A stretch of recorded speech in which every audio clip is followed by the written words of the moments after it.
Hi, I'm Bob Daly, and this is Gulf Coast Gardening with Nature's Way Resources.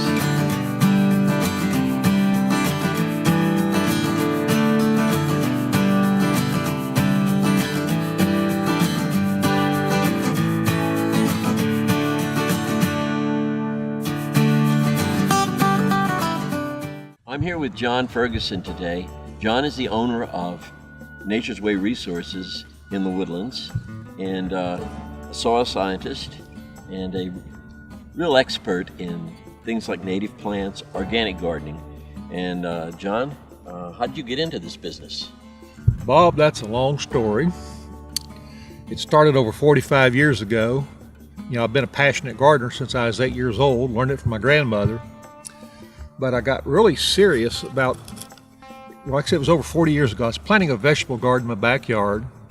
Conventional wisdom of the time said you take your potato eyes, you dust them with a fungicide called Captan. The eyes wouldn't rot in the ground, get more plants, more potatoes. Washed up afterwards. Next morning, couldn't bend my fingers, couldn't open my eyes, barely breathe. My wife rushed me to the hospital, and the doctor said I came within 2 hours losing my life. Took me 6 months to recover. Being a scientist, I started researching it, and I found out that 35,000 people a year die from Captan exposure, and that was acceptable risk in the EPA guidelines. I said, what is wrong with that picture? Right. Gardening's supposed to be fun and safe. So I started questioning what I was taught in grad school. Found out most of it was paid for by the chemical companies. It was not true that what we call the modern methods based on soil biology, sustainable gardening, organic gardening, work better, cheaper, and they don't have the health or the environmental consequence. But that's where it started.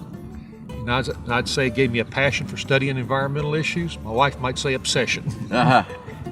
Well, tell us a little bit about this operation you have here. How long has this been in operation? Well, actually the compost company side, we opened our doors in 1994 down in Houston. And that was, again, predicated by the experience of that Captan. Right. I was in the oil patch. Working as a geophysicist, traveling all over the world, supercomputers, geophysical software. Came home, picked up a 2-year-old son. He screamed because he didn't recognize me. And I said, enough's enough. I started praying, God, what should I do? And since I love gardening and landscaping, I thought, well, I'll start a landscape company. Went all over Houston, and I couldn't find good quality compost mulch soils. Right. Well, I've been making compost since I was 8 years old. Stories for the other day. Right. And I said, okay, what would it take to make 1,000 yards a year for a small landscape business? And as I got into it, I found out that there was a tremendous need for it. No one was doing it in Houston, so I dropped the landscaping. And since I had a soil science background, let's form a compost company. And that's how it began. Now, you do more than compost here. You do. Oh, yeah. Compost, mulch, soil blends, plants, consulting, just a lot of things. Well, tell us why. I mean, I know that gardeners say that compost is black gold. Uh-huh. But tell us why people should use compost, organic compost in their gardens and in their flower gardens and everywhere. Well, I can give you an example. Sure, that'd be great. Okay, I've lived down towards Sugar Land, the black gumbo clay. Yeah. My yard's been in Better Homes and Gardens. I've got a nice yard. I haven't had to water in 3 years. Really? Grass or landscape. Why is that? Because I use a good quality compost and I got healthy soil. Well, but why not water? I mean, why wouldn't you have to water? Well, because we've learned in soil biology, it's the microbes in the soil that eat the compost that create the crumbly structure. Right. So when it rains, water soaks into the soil instead of running off. It's held there. The humus in compost can hold 15 times its weight in water. So you could have a rainwater harvesting system or a harvesting system in your lawn or in your flower beds or your garden. An acre of land that has good organic matter can hold a couple 100,000 gallons per acre easy. That's fantastic. That's all the water for an entire year. That's right. Yes. Well, I know the average homeowner uses about 10,000 gallons a month, so that would be about right. Yeah. Yeah. And the things I don't do it, if I'm not watering, then I'm not only fertilized one time every other year. Right. I don't have weed problems. I don't have disease problems. I don't have insect problems. And that's the other thing about disease. I mean, I know I see a lot of people with take-all patch, and I think they call it long patch instead of brown patch now. Right. But and using compost, would that have a meritorious effect on grass? If it's real compost, yes. There's a bacteria called Actinomycetes family. it eats the fungus that causes all the turf degrees, the brown patch, the take all, the St. Augustine decline. So if you got this good bacteria, you never get those diseases. And so I could, and also insects, so I could put compost on. I don't have to use pesticides or insecticides or fungicides or anything else on my soil, but compost. Correct. And compost is not created equal. Texas doesn't have labeling laws. Yeah. We got anything from ground up railroad ties being sold as compost, sewage sludge, different things. But, right. But real compost is black gold. Right. If you took all the water out of a cubic yard of compost, it weighs about 1,300. You got 700 pounds of minerals. If you went to your local nursery garden center to buy all the components that's in that yard of compost, you'd spend almost $600. I believe that. For a yard of compost, it costs $60 or $70. Right. And that's why experienced gardeners call it black gold. So I know that I've seen some compost offered in some of the other stores, some of the other places that are dyed or have been colored or something like that. And I've looked at the little pieces of it. It doesn't seem like it's kind of natural. It's not. I sometimes joke the soil yards around Houston make used car salesmen look honest. Like one of the common things to make stuff look black and look like compost or black mulch, when you burn coal, all the heavy metals, the arsenic, cadmium, mercury, lead, right. the radioactive elements, all gets concentrated in the ash. Right. Okay. The ash is more alkaline than Drano. So to get rid of it, rather than put it in a hazardous waste landfill, they pay these bark and mulch companies to take it. And it's so alkaline, it burns it black in about 72 hours. Then the people put it on their yards and they wonder why their dogs and cats are getting cancer. Right, or they put it in their vegetable gardens. And they're raising their food on it. Right, and so they're eating that stuff. Correct. The other thing is, a lot of people use carbon black. It's a byproduct of our chemical industry. It's a known carcinogen that makes stuff black. Right. It's cheap, but definitely not good for you. Not good for you. Tell us a little bit about this operation here that you have. You have compost, you have mulch, you have choppers, you have all kinds of stuff. We do. The idea behind it, we're a recycling operation. Traditionally, grass, leaves, tree trims, food waste, manures went into the landfill. Right. And people would pay $8 to $10 a yard for the landfill cubic yard dump fee. Right. We recycle the same material. We charge $3 to $4 a cubic yard to recycle it. So if you have a landscaper raking somebody's yard, instead of having to drive 15 miles over to the landfill, wait in line an hour, then 15 miles back, and he's got a 4 and 5 man crew. Right. So it may cost him $300 to dump 10 yards of leaves. He can come here, dump it, for 10, 20 bucks and be out of here in 10 minutes.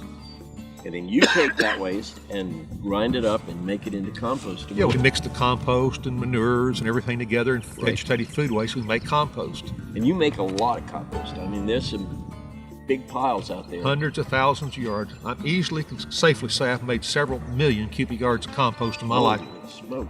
Yeah. That's amazing. That's amazing. And you provide compost for just about everybody in this whole region. Yeah. I mean, I run into people down in Galveston who buy compost from you. Oh, yeah. Grimes County, University of Texas is bought from me in Austin, Shangri-La Botanical in Orange. Yes. I get people come in to see their kids out of Oklahoma City and they bring their truck and trailer and buy it and take it back with them. Because very few people make real compost. That's true. And I know my daughter in New Orleans can't get compost over there. They have no facilities for that at all. It seems like, John, that making this compost here is kind of sounds like making wine. I mean, you've got a long process for that. Can you tell me a little bit about that? That's a good analogy, Bob. It's like making wine. You can make wine in 48 hours, but would you want to drink it? Probably not. Well, we use about 18 months to make our compost. And like a good wine or a good whiskey, it gets better with age. This allows the beneficial microbes, the bacteria and fungus that prevent disease, to grow to very high levels. Right. If the possibility was anything toxic, they've been biodegraded and broken down. The piles get 170 degrees Fahrenheit for months on end, and that heat kills any pathogen, any seed that might have been present. So it makes a beautiful product. It's a deep, deep chocolate brown, almost black. That's why the name black gold. Black gold, yeah. Comes from. And it's just full of beneficial microbes. That, my wife's a psychologist, and the psychologists learned even by smelling it, the microbes put out chemicals that triggers the dopamine and serotonin levels in our brain to make us feel good. I heard about that. I noticed one time that there was compost that you had that wasn't the right pH, and you stopped selling. And that's, I don't know if we want to include that, but... Well, it wasn't that pH, it was not ready. It was not mature ready. Okay. And I chose to sacrifice profits, not to lower the quality. You know, and that's a great story, because I know that there are a lot of people who would not have done that. I think it's important that people understand that good business requires some integrity, and you have that integrity. Well, thank you. Well, I've been blessed with a lot of wonderful customers too, and I want to make sure they get a good quality product. You do have a lot of customers, and I see, you know, you have a nursery here. You have all kinds of sands and soils. It's fantastic, a fantastic operation. Well, you mentioned sands. Like, that's one of the things we do different. Most companies get bank sand because it's cheap, $2 or $3 a yard. But Right. university studies, bank sand has 250,000 weed seeds to the cubic yard. We do not use bank sand. We buy what's known as mortar sand, or concrete sand, comes out of a quarry. They put it through a centrifuge to remove all the clay and the silt. If there's any organic matter or weed seeds present, they're washed out. So it's a very weed-free sand. We take virgin topsoil, we compost it for over a year, sometimes 2. Then screen out the wood chips and stuff. Sure. And the heat kills all your weed seeds that were in the topsoil. Well, see, as far as I So- understand, Texas, the law of Texas is anything taken off of the top of the soil is topsoil. But you take it through several other steps. Yeah, when people are building buildings, clearing land, they got to scrape off the topsoil. We let them dump here for free. Right. And we'll mix in wood chips from either the mulch or the compost operation. Sure.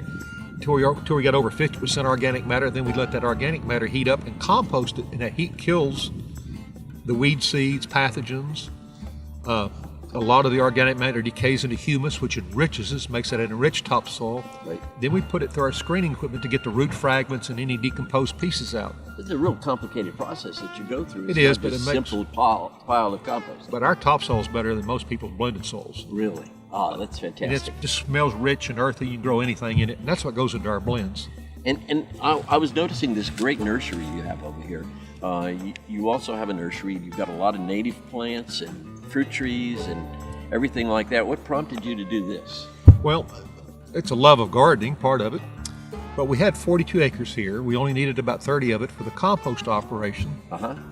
In this piece of property, we saved 10 acres for the nursery garden center. We start on upland species up at the high end of the property, and we got river birches down here at the bottom. Okay, all right. So we want to turn it into a nature education center. We've already started clearing trails through it.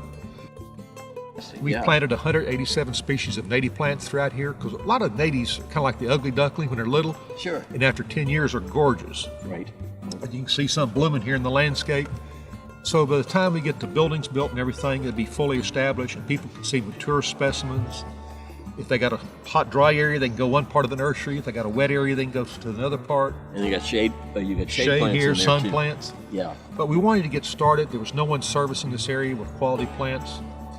You know, you go into the box stores and half of what they sell is not even supposed to be grown in Houston. They're guaranteed to die. Right. Because that way they sell more chemicals that are high profit, and you come back, gee, I don't have a green thumb, and do it all over again.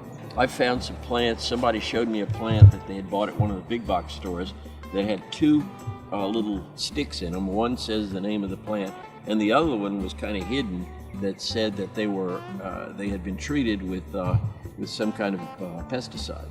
Correct. And I was just astounded at that. Yeah, we know that particularly children are so harmed far more than adults by pesticides. When we try to buy organically grown whenever possible. We only sell plants that are proven to do good in this area. So that's one thing there. When the plants come here, we don't use any chemicals. We maintain them organically. We treat them with, water them with compost tea in the summertime. Right. And we only use organic fertilizers, so they're totally organic once they're here. Because we want to bring in the butterflies and the bees. We want it safe for children and pets. I So saw we don't that use- beautiful garden you have in the front up there at the entrance. It's really gorgeous. It really is. Well, thank you. That's some of the ladies here in the nursery. That's their project. They've done a great job. And the other thing, like I said, you can see some of these native plants in full bloom out here. Just gorgeous. People don't even know they exist, and they're tremendous landscape plants. No disease, no pests, no water. John, I want to thank you for being here, and Certainly. really enjoyed this interview. And hope we can come back and do another interview with at some future time. Let's count on it. Let's plan on it. Sounds good. Thank you, John. All right, Bob.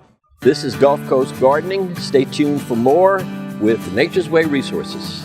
And remember, you can come out to Nature's Way Resources for all your gardening and plant needs.